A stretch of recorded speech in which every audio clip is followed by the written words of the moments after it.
विधानसभा चुनाव नज़दीक है और आप देख रहे हैं उत्तर प्रदेश का चुनाव में क्या हाल चल रहा है। इस समय पार्टियां अपना अपना जोर लगा रही हैं और हमारे साथ आज बंगरा ब्लॉक के बहुत सारे गणमान्य लोग मौजूद हैं। उनसे बात करेंगे, जानना चाहेंगे किस प्रकार से विधानसभा का चुनाव चल रहा है, क्या जनता की मांगें हैं, पिछली 5 सालों में क्या काम हुए हैं, क्या काम रह गए हैं और क्या सरकार को सुझाव देना चाहते हैं। हमारे साथ डॉक्टर साहब मौजूद हैं, बात करते हैं। हेलो सर बताएं सर। आज के का प्रत्याशी जो है स्वच्छ छवि का होना चाहिए, ईमानदार। और जैसा कि जो है पिछली सरकार में योगी जी ने अच्छी सरकार चलाई, इसी प्रकार प्रत्याशी को पुनः उसी प्रत्याशी को टिकट दें, जिससे अपना प्रदेश का सुधार हो सके, अच्छे काम हो सकें, विकास हो सके, कृषि जल विद्युत सभी तरह से विकास हो सके, ऐसी मांसा करते हैं। सरकार बढ़िया रही, बहुत बढ़िया रही, बहुत बढ़िया रही। योगी जी के काम से कितना खुश हैं? बहुत खुश हैं, सब काम अच्छे हो रहे हैं। जी आप बताएं। योगी जी के काम से तो इतने प्रसन्न हैं कि जितनी अभी तक की सरकारें अभी देखी हैं 40 वर्षों से लगभग, ऐसा काम आज तक किसी ने नहीं किया। सब खाने वाले हैं, बदमाश कथनी करनी में इनका बहुत अंतर रहा है शुरू से लास्ट तक। मोदी जी का तो एक है ना, आगे उनका वो कहते हैं ना, एक बुंदेलखंडी में कहावत आती है कि आगे नाथ न पीछे पड़ा। ना उनके कोई गृहस्थी है, ना कोई ऐसा कोई है, दोनों योगी बाबा हैं।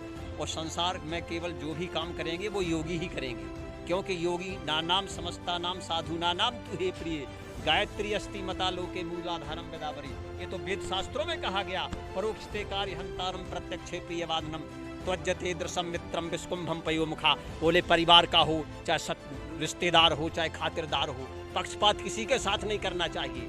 अगर वो सामने मीठा बोले और पीछे से जाके कैंची चलाए तो ऐसे मित्र का त्याग कर देना चाहिए। त्वज्जते दृशम मित्रम विस्कुंभम पयोमुखा। बोले वो उस विस्कुंभ मटके के समान है जिसके अंदर से विष भरा होता है, ऊपर से दूध दिखाई देता है। ऐसे दुष्ट व्यक्ति का त्याग कर देना चाहिए। कहते अनाचार बढ़ता है जब और सदाचार चुप रहता जब। जब सही कहना ही बंद हो जाएगा समाज का, तो अन्याय और अत्याचारियों का तो बढ़ावा वैसे ही हो जाएगा। इसलिए ये समाज आज का युग परिवर्तन का युग है। महायोगी और महामोदी दोनों का योग है, इसे कोई मिथ्या नहीं कर सकता। राम मंदिर पे बात करते हैं। अभी सबसे बढ़िया प्लस पॉइंट माननीय योगी आदित्यनाथ की सरकार का ये रहा है कि बरसों पुराने जो है इतने बड़े मुद्दे को चुटकियों में हल कर दिया। जानना चाहेंगे क्या हो सकता है।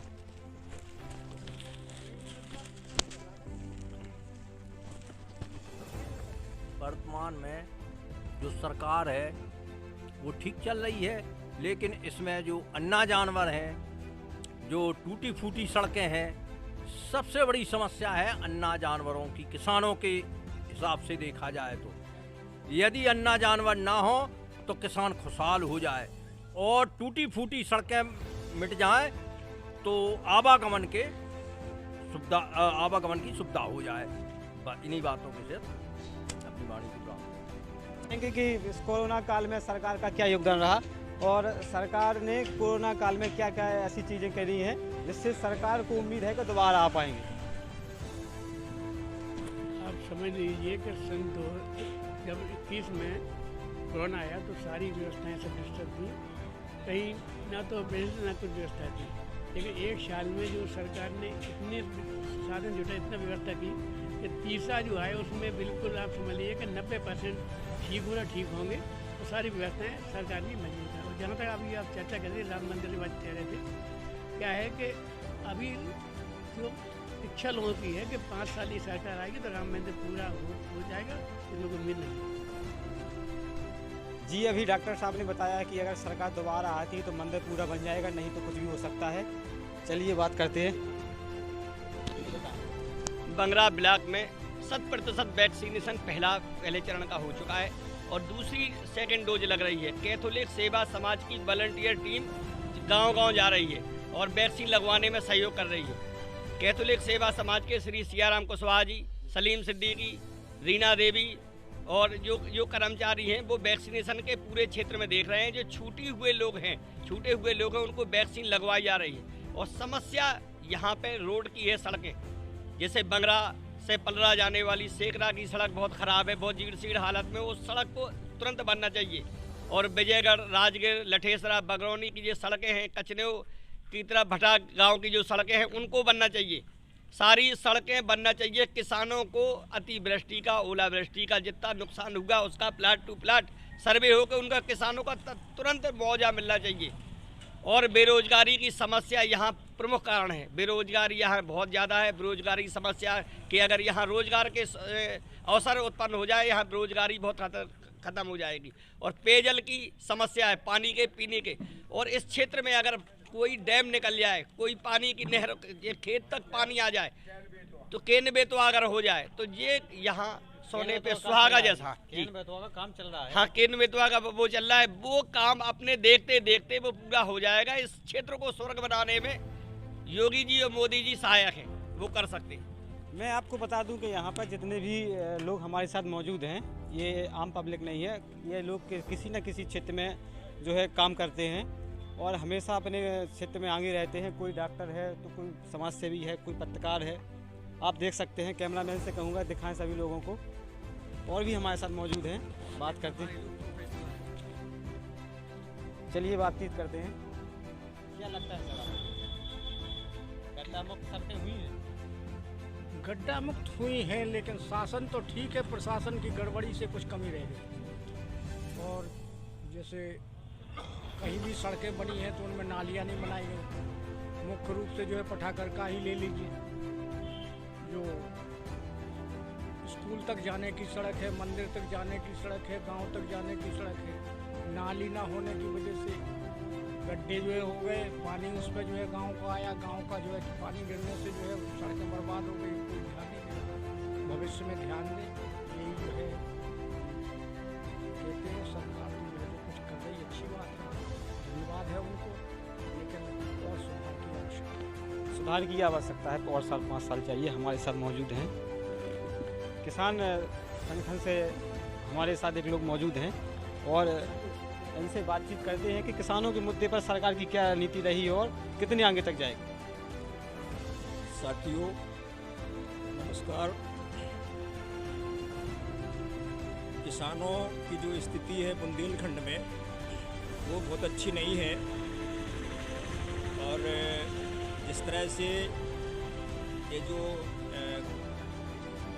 तीन कानून वापस हुए हैं, मैं निश्चित तौर से प्रसन्न हूँ। हमारे किसानों को, पूरे देश के किसानों को इससे लाभ होगा कि जो भी किसान की जो मांगे हैं वो सरकार ने वापस ले ली हैं। और जिस निश्चित तौर से जो MSP का जो लाभ है बुंदेलखंड के किसानों को ज़्यादा नहीं मिल पाता है, तो मैं जो भी सरकार बने मैं उससे अनुरोध करूंगा कि हमारे बुंदेलखंड के किसानों को MSP का लाभ भरपूर दिया जाए। निश्चित तौर से सरकारों के द्वारा जो काम किए जा रहे हैं उसमें उनका प्रयास जो भी है, लेकिन इसके बावजूद भी मैं इससे डिबेट के माध्यम से मैं लोगों का आह्वान करना चाहता हूं कि वो अपने गांव के प्रति जिम्मेदार बने। एक समझ उनके अंदर पैदा हो, एक उनके अंदर इस तरह की भावना हो कि ये मेरा गांव है, तो निश्चित तौर से जो हमारी समस्याएं हैं वो बिल्कुल पूरी होंगी। प्रत्येक व्यक्ति चाहे सरकार किसी की भी बन जाए, लेकिन मैं ये आह्वान करूंगा एक ऐसी कमेटी गठित हो जो क्षेत्र की निगरानी देखे, जो सरकार के जो भी प्रतिनिधि हैं जो भी काम नहीं कर रहे हैं उनके खिलाफ में आवाज़ खड़ी हो।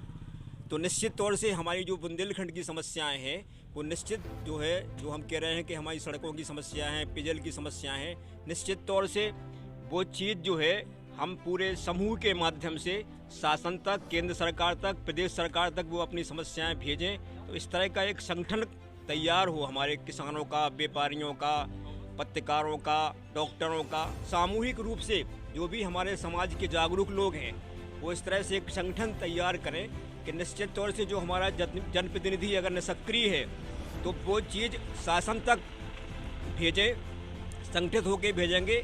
क्योंकि आप देख रहे हैं कि हम आपने जनप्रतिनिधियों के भरोसे ही अपने देश को छोड़ दिया है, ये ठीक नहीं है। हमें प्रत्येक व्यक्ति की जिम्मेदारी हमें समझनी पड़ेगी कि वो अपना जिम्मेदारी समझें, अपने नगर की, अपने ब्लॉक की, अपने नगर पंचायत की, शहर की। तो निश्चित तौर से सरकार में जो काम होने चाहिए वो पूरे होंगे, क्योंकि जो सरकार की मुखिया चाहते हैं कि विकास हो, लेकिन यहाँ पर जो जनप्रतिनिधियों की निष्क्रियता अभी तक देखी गई बुंदेलखंड में, उसके वजह से संपूर्ण बुंदेलखंड का विकास नहीं हो पाया है। तो मैं आह्वान करूँगा प्रत्येक नागरिक का कि वो अपने जिम्मेदारी समझ करके खड़े हों, समूह के रूप में खड़े हों, किसानों के संगठन मजबूत हों, जिससे कि सरकार तक उनकी आवाज़ पहुँचे। इन्हीं शब्दों के साथ बहुत बहुत धन्यवाद आप सभी का कि आप लोगों ने क्षेत्र की समस्याओं को लेकर के ये डिबेट यहाँ लगाई। जय हिंद, जय भारत। तो अभी हमने बातचीत की और जाना लोगों का हालचाल कि क्या चाहते हैं लोग, और कहीं हद तक देखा जाए तो लोग योगी सरकार से खुश नज़र आ रहे हैं और विकास होना है, इसके लिए 5 साल वाले